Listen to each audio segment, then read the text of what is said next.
देखिए, बहुत सारे लोग इस बात पे चर्चा करते हैं कि रोहित ने जो 2022 में इंडिया हारा था सेमीफाइनल मैच में, उसके बाद रोहित ने कहा था कि नहीं, ये टीम का खेलने का तरीका बदलना पड़ेगा, हमें थोड़ा फास्ट खेलना पड़ेगा। अब उस फास्ट खेलने के तरीके में रोहित ने जो 2023 के वर्ल्ड कप में किया कि वो आकर तेज खेलते हैं, 40, 50, 60 रन तेज बनाते हैं। अब कुछ लोगों को ये तरीका अच्छा लगता है, उनको लगता है जो एक स्टार्ट चाहिए में स्टार्ट मिल गया।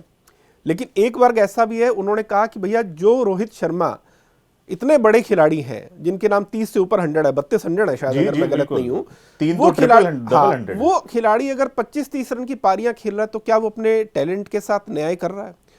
और क्योंकि अगर हमें 30-40 रन की पारी, इंपैक्टफुल पारी खेलनी है, तो ऐसे टीम इंडिया में 10 और खिलाड़ी 40 रन की पारी खेल के जा सकते हैं।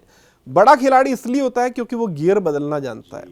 वो शुरू में तेज खेलता है, फिर बाद में इनिंग को आगे बढ़ाता है, और फिर आखिर में जब जरूरत पड़ती है तो और बड़े शॉट खेलता है। रोहित पूरे जीवन भर ऐसे ही तो खेले, विराट कोहली भी ऐसे खेले, सचिन तेंदुलकर भी ऐसे खेले, है ना, कि शुरू में आप तेज स्टार्ट देते हैं, लेकिन आप सिर्फ अगर 35-40 रन बनाकर आउट हो जाए तेज खेलने के चक्कर में।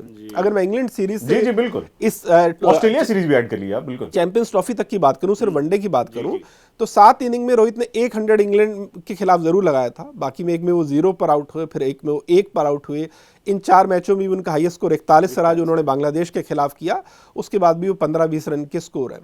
अगर आप मुझसे पूछे तो मुझे लग रहा है कि अगर रोहित शर्मा, मुझे लगता है 6 या 7 के स्ट्राइक पर ओवर के हिसाब से भी वो खेले, 100 के स्ट्राइक रेट पे भी रन बनाए, लेकिन अगर वो, मुझे लग रहा है शुरू के 15 या 20 ओवर भी खेल जाए तो उसके बाद वो अपने आप ही 70-80 रन बना जाएंगे। लेकिन वो 5-6 ओवर में आउट हो जाना, 30-40 रन बनाकर, कम से कम मैं सहमत उससे नहीं हूं, क्योंकि वो इससे कहीं बड़े दर्जे के खिलाड़ी हैं। ये ऐसे ही है कि किसी आदमी में आईएएस बनने की प्रतिभा है और वह इस चीज से खुश हो गया कि अरे मुझे तो बैंक क्लर्क की नौकरी मिल गई, मैं तो अपने शहर में ही नौकरी कर लूंगा।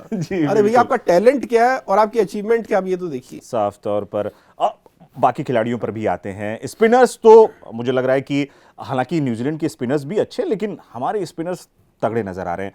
वरुण चक्रवर्ती, यही 2021 में 152 जब चेज हो रहा था, पाकिस्तान जब चेज कर रहा था, उसके बाद से लगा था एक तरीके से करियर खत्म होने के, लेकिन वापसी की है। और जो, क्योंकि तारीफ इतनी हो रही है क्योंकि हेड का जो विकेट निकाल दिया है, क्योंकि हेड ने जो सरदर्द दिया था, बहुत ज्यादा परेशान। लेकिन ऑस्ट्रेलिया को हराकर क्या, किस तरीके का कॉन्फिडेंस जो एक आया होगा वो एक तरीके से, और स्पिनर्स दोनों पर बताइएगा हमें जरूर कि ऑस्ट्रेलिया को हराने के बाद जो एक कॉन्फिडेंस, क्योंकि केएल राहुल भी जश्न मनाते हुए, तमाम खिलाड़ी, एक अलग सा कॉन्फिडेंस नजर आ रहा था जीत के बाद, और स्पिनर्स बिल्कुल ऑस्ट्रेलिया को हराने की आपने बात की कि उसके बाद कॉन्फिडेंस आया होगा, तो मैं कहता भी हूं कि ऑस्ट्रेलिया जो है ना, वो मोहल्ले का सबसे बड़ा दादा या गुंडा है। और एक बार अगर आप मोहल्ले के सबसे बड़े दादा को कूट दें तो छुटबइये जो चोर या उचक्के होते हैं वो तो वैसी दहशत के मारे अपने घरों में छिप जाते हैं।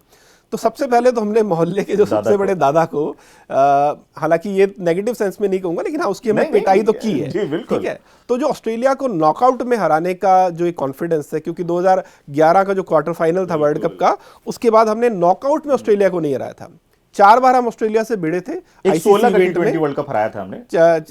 हाँ, मैं इसकी 50 ओवर की बात कर रहा हूँ। तो उसके बाद हमने 2 बार ऑस्ट्रेलिया को लीग स्टेज में तो हराया, 2019 में भी हराया था शायद लीग में हमने, और फिर हमने 23 में लीग में हराया, लेकिन फिर दोनों बार हम सेमीफाइनल में, एक बार सेमीफाइनल में, एक बार फाइनल में आ रहे।